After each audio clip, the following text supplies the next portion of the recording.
This is the Valley Today.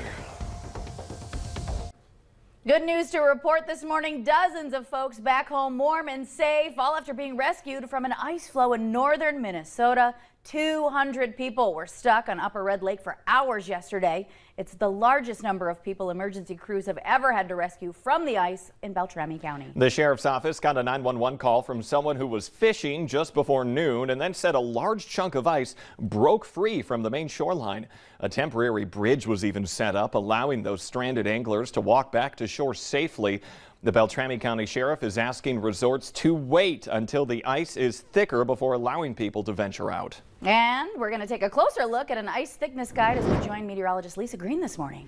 Good morning. It's always good to be reminded of this early in the season. I know a lot of folks eager to get out, as we just saw, but it's still, again, this time of year, not safe out there. We want to remind you that 2 inches or less, keep off the ice on the thickness here, and maybe even in some of those lakes that are a little bit more tough or prone to those ice breaks, even 3 inches or less. Ice fishing, you want at least 4 inches of thickness out on the ice just to be standing out there. And then as we are taking a look at bringing your vehicles out, of course, we know later in the season won't be right until then to bring out those vehicles to be out on the ice for a longer period of time. You need at least a foot of ice. You're going to bring one of those bigger trucks out onto the ice. There we go. We've got some good ice making weather starting up for us here as we're looking at cold conditions this morning, and we're missing out on the snow too. That can be an issue with making ice as well. We've got temperatures that are into that freezing range, and not just at freezing but well below. 17 degrees in Fargo, 16 in Grand Forks, 14 in Jamestown, and 18 in Bemidji and Detroit Lakes. Devils Lake checking in at only 13 degrees, and that's not even factoring in the wind. It feels even chillier, some of us with wind chills below 0 this morning, so be ready for that. Now, I mentioned that snow. It's going to be stretching all the way up from Denver here, all the way through Sioux Falls and Minneapolis today, and heavy snow amounts possible in some of those spots. So it's just brushing by us to the south. Some of our south and eastern communities here may have some flakes here as we go about the day today, but overall, we're just missing out on this one. Though, as we head into the evening hours tonight, notice our temperatures coming up today. They don't go up much. We get into the low 20s, and that's because we're going to be seeing that wind turn northwesterly and colder air rushing in, cooling us down or keeping us from warming up. And that colder air moving in could squeeze out a snowflake or two. So we're going to have to watch out for snow chances, light snow chances later on tonight, and more on the way. I've just raised a first alert weather day for Friday because we are looking at not necessarily a lot of snow, but a few inches of snow plus some wind. We know what that means can lead to some pretty tough travel, and Friday, of course, a big travel day. So we'll get into the details on that coming up, but that's your early heads up about our next chance for snow to come here in the Red River Valley. Okay, bracing ourselves for the week ahead. Thank you for that update, Lisa. 6:03 right now. Details are emerging about a Fargo South High School teacher who's accused of having a sexual relationship with a student. 43-year-old Sebastian Tackling was arraigned in Cass County Court yesterday on charges of corruption of a minor and possession of prohibited materials. The school has now placed him on administrative leave. Police say Tackling was first on their radar after an incident in June. That's where an officer found him and a 17-year-old student laying on an air mattress in the back of a vehicle in a park.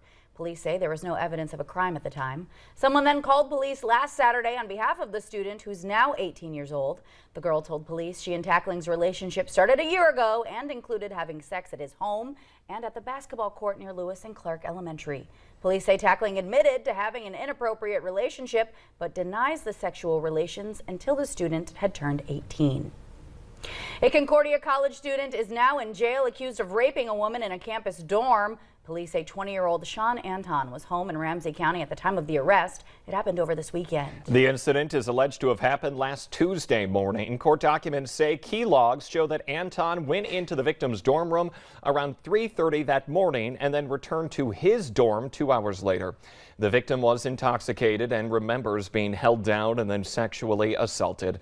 Her medical exam noted swelling and bruising. Detectives say Anton admitted to sexual contact, but he says it was consensual. The Minnesota Court of Appeals is ordering a state education board to reconsider its rejection of a substitute teaching license for the former police officer who shot and killed Philando Castile in 2016. Geronimo Yanez applied to be a substitute teacher, but his application was denied based on what the Professional Educator Licensing and Standards Board says is immoral character or conduct. The appeals court says that reason is unconstitutionally vague, and the board must identify factors it's using to determine whether Yanez's conduct violated moral standards for the teaching profession. Yanez is a former St. Anthony, Minnesota police officer who shot Castile during a 2016 traffic stop after Castile said he had a gun. Yanez was charged with manslaughter but was acquitted by a jury. A Fargo woman facing felony charges for allegedly assaulting a police officer, and it's not her first time in trouble. Authorities say a woman reported a burglary after Amy Goodsky broke into her apartment. Police say while taking Goodsky to the squad car, she kicked an officer and later tried to kick a paramedic. She was charged with the same crime in Williston back in 2019 after biting an officer there.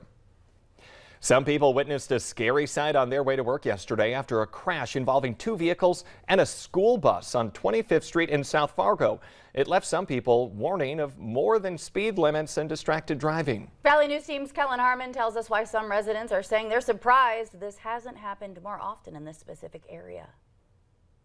Commuters in Fargo witnessed a scary sight Monday morning. Kind of didn't even think of anything at first, and the next thing I know, I heard sirens, and I'm like, oh, what's going on? I looked out here and I see this Jeep over here. It was upside down. It was like, man, that was a gnarly crash. Highway Patrol says two people were left with serious injuries after a Jeep was rear-ended by a school bus into oncoming traffic on 25th Street. The Jeep was taking a left here, and the bus came and went boom, hit him in the back, spun him around. The accident on 25th Street left some shocked and others scared. However, residents in the area say this is a symptom of a continuous problem. It's not good. This intersection is bad. I'm surprised there hasn't been more accidents, honestly. They should have some type of turning lane here because, you know, it's going too fast. You know, they need a turning lane. As you can see here, we got 3 cars right now sitting here. Fargo transportation engineer Jeremy Gordon says that adding turn lanes or street lights is dependent on crash reports from the state, Fargo police, or public input, something he says he hasn't seen a lot of. I've been here a long time. I haven't had any calls related to the intersection of 25th Street and 36th Avenue, I think is where the crash occurred. Usually my phone rings quite a bit when there's a need out there. It's been pretty quiet on that. However, Gordon added that they're currently undergoing a study on 25th Street from 32nd Avenue to 64th Avenue to look at options for adding turn lanes, which residents say is much needed. I've seen 2 other accidents right here too, you know. This has been going on for a long time, and I think once, you know, that people are talking about it, there's other people out there that are going to say, wow, dude, that is a nasty area. In Fargo, Kellen Harmon, Valley News Live. Gordon tells us the survey has been underway for 9 months already and won't be wrapping up for another couple of months. What started as a fun time for parade goers in Bemidji, Minnesota turned into a scary situation. 26-year-old Fisher Jambor was arrested for a DWI after police say he tried to drive around barricades set up for that parade. Officials say he nearly hit people before hitting 2 parked cars instead. North Dakota Supreme Court is set to hear arguments this morning on the state's abortion trigger ban. The Center for Reproductive Rights, which is representing the Red River Women's Clinic, is arguing that the ban violates the state's constitution and wants the court to keep the law blocked while lawsuits are being heard. The Red River Women's Clinic, which was North Dakota's only abortion provider, has since moved to Moorhead. Still to come this Tuesday morning, a family reunion 60 years in the making, and it took some DNA detective work to make it happen. An incredible story there. And up next, weather to plan out your day as we look ahead to this windy week. Meteorologist Lisa Green will be joining us.